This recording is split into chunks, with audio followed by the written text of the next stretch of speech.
In 1904, St. Louis spent a fortune building a lighthouse 400 miles from the ocean. This wasn't a prank, this wasn't delusion. This was a city, a mayor, a city council, and a well-meaning businessman all convinced that St. Louis needed a working beacon to guide ships inland on the Mississippi River, and they were absolutely serious about it. Come here, I want to show you the documents that prove this actually happened.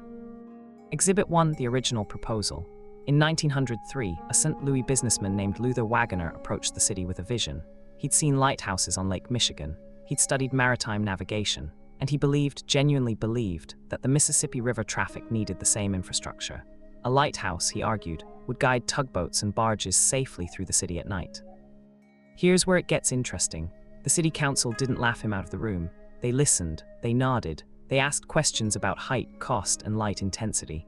This wasn't ignorance, it was something stranger, civic pride mixed with a genuine gap in maritime knowledge among landlocked officials. Exhibit 2, the budget approval. By early 1904, St. Louis had appropriated funds, real money, for construction. The location was chosen, a prominent spot overlooking the river. The design was commissioned. Blueprints were drawn. This telegram right here, dated March 1904, confirms the city hired a construction firm. No one was joking anymore. The structure rose. Workers poured concrete. They assembled the tower framework, a sturdy, functional design meant to house a powerful beacon. Local newspapers covered it with genuine enthusiasm. St. Louis builds beacon for river navigation, the headlines read. The city was proud, they were innovating. Then came the moment someone, and this person's name is lost to history, looked at a map, really looked at it. The Mississippi River at St. Louis runs north to south. It's a river. It doesn't connect to any ocean. It never would. Exhibit 3, the quiet cancellation. By mid-1904, the project was abandoned. No official announcement, no grand press conference. The half-built lighthouse simply stopped. Workers were paid off. Contracts dissolved. The tower sat incomplete for months before quietly being dismantled. The official record, minimal. City council minutes from that period were either destroyed or filed away so thoroughly that even local historians had trouble accessing them. What survived were fragments. A handful of newspaper clippings, a few letters, and one engineer's journal that mentioned the abandoned beacon project in passing. Exhibit 4, the cover-up theory. Some historians argue the city deliberately suppressed the story, too embarrassing for a major metropolitan area to admit such a fundamental mistake. Others suggest it was simpler, collective amnesia. When you've invested that much civic pride into a failed project, sometimes the easiest response is silence. But why did no one catch this sooner?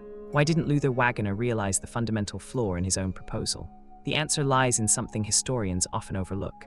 In 1904, inland cities weren't as geographically isolated in thought as they are today. Maritime technology was still novel, still mysterious to landlocked Americans.